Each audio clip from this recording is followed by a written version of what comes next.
નમસ્કાર વાલા વિદ્યાર્થી મિત્રો, આજે આપણે જોવાના છે ધોરણ 10 ગણિત વિભાગ બીનું પ્રકરણ નંબર 4 ગાલા 21 અપેક્ષિત પ્રશ્ન સંગ્રહોમાંથી ફ્રી પીડીએફ મેળવવા માટે અત્યારે જ આપણી ચેનલમાં નીચે તમારે કોમેન્ટ કરવાની રહેશે, બરાબર. વિડીયોના નીચે વિડીયોને લાઇક, શેર અને સબસ્ક્રાઈબ કરવાનું રહેશે અને આપણા વોટ્સઅપ ગ્રુપમાં જોડાઈ જાઓ. ત્યાં જઈને તમને આખી ફ્રી પીડીએફ મળી જશે. તો વિડીયોને અચૂકથી એન્ડ સુધી જોવાનું ભૂલતા નહીં, બરાબર. તો ચાલો આપણે વિભાગ બીનું પ્રકરણ નંબર 4નું સંપૂર્ણ સોલ્યુશન અહીં ચેપ્ટર નંબર 4 દ્વિઘાત સમીકરણનો પહેલો ક્વેશ્ચન અહીંયા જોઈ લઈએ વિદ્યાર્થી મિત્રો. તો અહીં છે બે ક્રમિક અયુગ્મ ધન પૂર્ણાંક સંખ્યાઓના વર્ગનો સરવાળો અહીં તમને આપેલો છે 650. તો એવી સંખ્યા શોધો. અહીંયા શું કહે છે? બે ક્રમિક અયુગ્મ ધન પૂર્ણાંકોનો સરવાળો, બે ક્રમિક અયુગ્મ રકમને સમજો, આવડી જાય એવો છે એકદમ. પહેલી ક્રમિક સંખ્યા આપણે એક્સ લઈશું અને બીજી ક્રમિક સંખ્યા x+2 લેવાની છે વિદ્યાર્થી મિત્રો. અને આના વર્ગનો સરવાળો એટલે x² વત્તા 4x વત્તા 4 નો સરવાળો વિદ્યાર્થી મિત્રો કેટલો છે? 650. આ રહ્યો જો.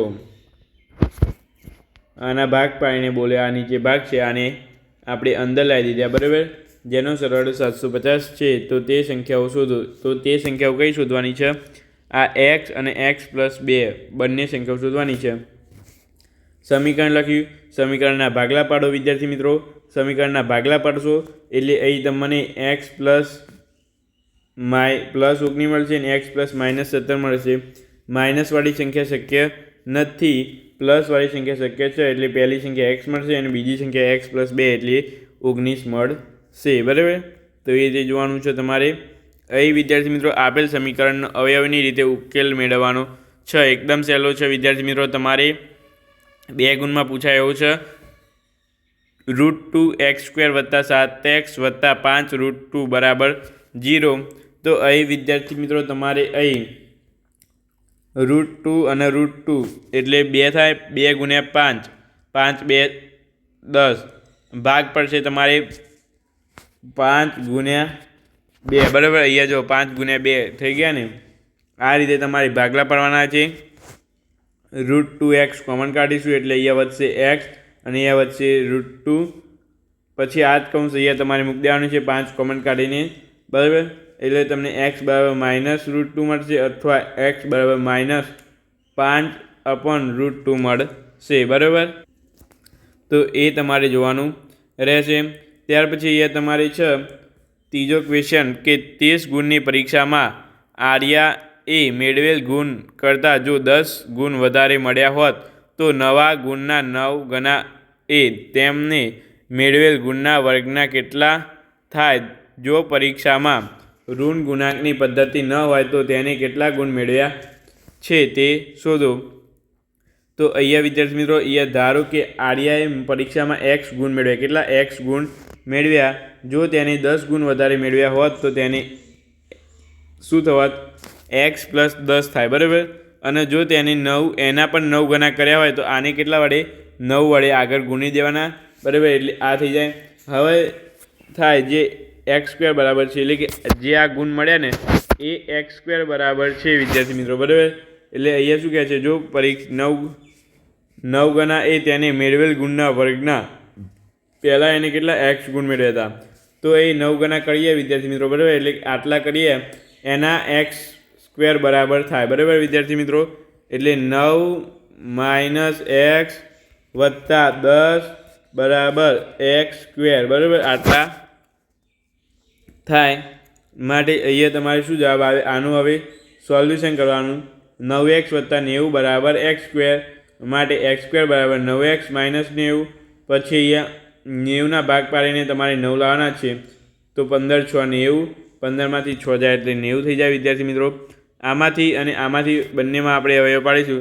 આમાંથી x કોમન નીકળશે અને આમાંથી 6 કોમન નીકળશે. એટલે અહીંયા તમને 2 કૌંસ સરખા મળવા જોઈએ હંમેશા, બરાબર. એટલે x બરાબર 15 મળશે અને x બરાબર +6 મળશે. એટલે x ની કિંમત તમારે 15 આવશે, કાં તો x ની કિંમત -6 મળશે તમને. હવે પરીક્ષામાં ઋણ ગુણાંકની પદ્ધતિ ન હોવાથી x બરાબર 6 શક્ય નથી, એટલે x ગુણ બરાબર તમારે 15 મળશે. બરાબર, તો એ તમારે જોવાનું રહેશે. ત્યાર પછી અહીંયા તમારે ચોથું ક્વેશ્ચન છે કે દ્વિઘાત સમીકરણ 2x² - 6x + 3 બરાબર 0નો વિવેચક શોધો. તે પરથી સમીકરણનું બીજું સ્વરૂપ નક્કી કરો. જો વાસ્તવિક હોય તો મેળવો, એટલે કે અહીંયા જો વાસ્તવિક આવે તો તે આપણે મેળવવાનું છે. બરાબર, તો જોઈ લઈએ. અહીંયા વાસ્તવિક તો નહીં આવે વિદ્યાર્થી મિત્રો. બરાબર, અહીંયા શું કહે છે જોઈએ કે 2x² - 6x + 3નો વિવેચક શોધો. તે પરથી આપણે બીજું નિરીક્ષણ છે. અહીંયા સમીકરણ આપેલું છે એ બરાબર માટે b² બરાબર +12 મળ્યા વિદ્યાર્થી મિત્રો. માટે આ સમીકરણ વાસ્તવિક પ્લસ હોય તો વાસ્તવિક હોય અને ભિન્ન હોય માટે એ સમીકરણનો ઉકેલ અહીંયા તમને આપેલો છે વિદ્યાર્થી મિત્રો. બરાબર, તો અહીંયા તમને 2 બીજ મળશે. એક બીજ શોધવાનું તમારે.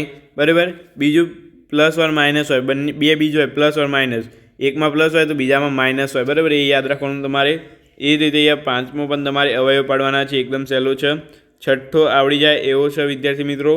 બરાબર, કે એ 2 સંખ્યાઓ શોધો કે જેમનો સરવાળો 27 હોય અને ગુણાકાર 132. તો પહેલી સંખ્યા x અને બીજી સંખ્યા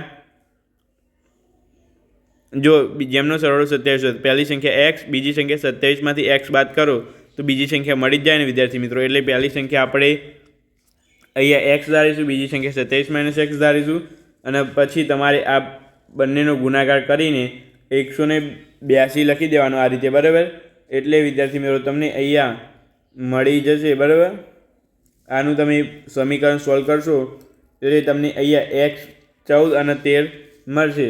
બંને જવાબો શક્ય છે વિદ્યાર્થી મિત્રો.